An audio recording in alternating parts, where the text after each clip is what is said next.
l'émission se poursuit. Nous allons parler avec la team du CERAC. C'est juste après ceci. Elle représente justement le CERAC. Voilà, c'est notre invité du jour. Il s'agit de Juliette Comte. Bonsoir, merci. Bonsoir à tous. D'avoir accepté notre invitation. Merci de m'avoir invité. Ah oui, là, c'est définitivement l'émission des dames. Oui, c'est ça. D'accord, il n'y a pas de souci. Noir On et est blanc. toutes là. Ok, d'accord, pas de problème. Le CERAC, on rappelle ce que c'est. Alors le CERAC, c'est une association et un centre de formation. CERAC, surdité, entraide, rencontre, accessibilité et communication. Et on est en Guyane depuis 2014, donc c'est vrai qu'on fait notre petit bout de chemin déjà. Alors vous avez la tête du CERAC, vous êtes à la tête du CERAC depuis 2020, depuis un an déjà. C'est ça, alors la tête du CERAC Guyane, je précise parce que ma directrice va pas trop apprécier sinon, mais moi je gère, c'est ça, je gère l'association depuis la Guyane. Alors justement, en parlant de cette association et cette délégation Guyane, vous avez eu la bonne idée de proposer aux personnes dites handicapées un défi qui est généralement proposé aux Antilles. C'est ça. Ça s'appelle le Handigraph. C'est un festival en fait. C'est le festival qui a été créé en Guadeloupe il y a déjà de ça plusieurs années par nos collègues. Et puis cette année, on s'est dit, on va l'amener en Guyane et on va le guyaniser. On va apporter la culture guyanaise à ce festival. Donc c'est la première édition guyanaise du festival Handigraph. Et on est vraiment heureux de pouvoir l'organiser cette année malgré toute la situation. Alors aux Antilles, c'est un duo. Comment ça va se passer en Guyane? C'est ça. Alors en fait, en Antilles, c'est un duo, un graffeur, une personne en situation de handicap. En Guyane, on est parti sur 2 graffeurs et 6 personnes en situation de handicap. Et normalement, ils devaient former 2 groupes.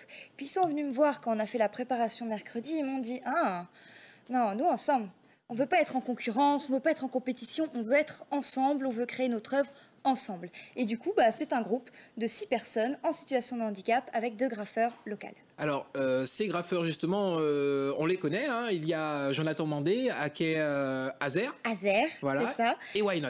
Et Why Not. Voilà. C'est nos 2 graffeurs qui viennent en fait du groupe Musée La Rue, qui ont accepté de participer à ce festival. Et vraiment, j'étais ravie de pouvoir les rencontrer. Ce sont des hommes fabuleux qui proposent quelque chose d'assez extraordinaire. Et vous disiez tout à l'heure que vous allez guyaniser, donc le festival, ça passe par quoi? Déjà, ça passe par l'œuvre qui va être aux couleurs de la Guyane, qui va être avec les pensées, les sentiments de la Guyane, et puis aussi nous ensemble. J'ai envie de dire, ce groupe de jeunes que je pensais mettre en concurrence, qui me regardent et qui me disent non, nous ensemble, on n'est pas séparés, on est ensemble.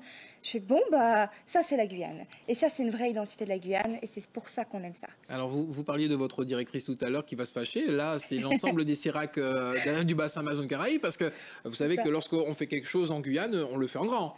On le fait en grand, on le fait en beau, on le fait en vrai, on le fait à fond.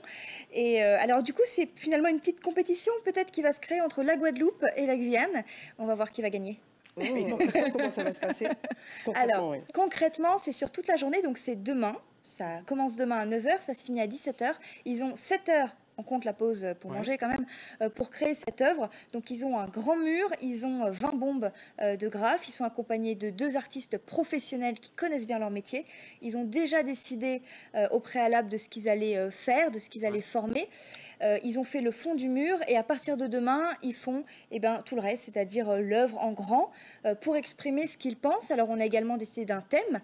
On a mis sur un tableau toutes les thématiques qu'ils voulaient aborder et on est ressorti de ça le thème de l'année, la personnalité. Parce qu'en fait, on est dans la semaine de l'insertion des personnes en situation de handicap dans l'emploi. Et ce qu'ils voulaient montrer aux entreprises, c'est leur personnalité. C'est le fait qu'ils sont uniques, tous à leur façon, qu'ils ont une personnalité forte et qu'ils sont prêts à relever le défi de l'emploi ici en Guyane. Alors, le mur choisi est celui de l'association, le CERAC? C'est ça, première édition, donc on s'est dit un petit coup de neuf à l'association, ça fera pas de mal. Une pierre deux coups. Voilà, une pierre deux coups.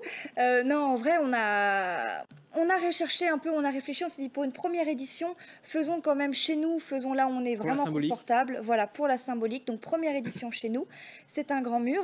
Et puis en plus de ce handigraphe, on est accompagné de nos partenaires les PNAC et puis du CERAC pour proposer 2 stands parallèles. Premier stand, initiation à la langue des signes française, organisé par le CERAC, ouvert à tous. Et deuxième stand, construire son projet professionnel par les PNAC. Très bien. En tout cas, merci Juliette Comte pour cette information. Si on veut donner la force ou aller observer les jeunes en plein travail demain, c'est de quel côté le CERAC? Le CERAC, c'est à Rémière-Montjoly, juste derrière la boulangerie Savoureux Gâteau. Passez-nous un petit coup de fil, pas besoin de réservation, passez quand vous voulez. L'œuvre commence le matin. Dites-vous bien qu'elle sera finie plutôt en fin d'après-midi. Et puis la remise, bien sûr, des prix, parce que qui dit bon travail dit prix. Très bien. Voilà. En tout cas, on le rappelle, avec les gestes barrières, c'est important. Toujours. Merci beaucoup Juliette. Merci à vous.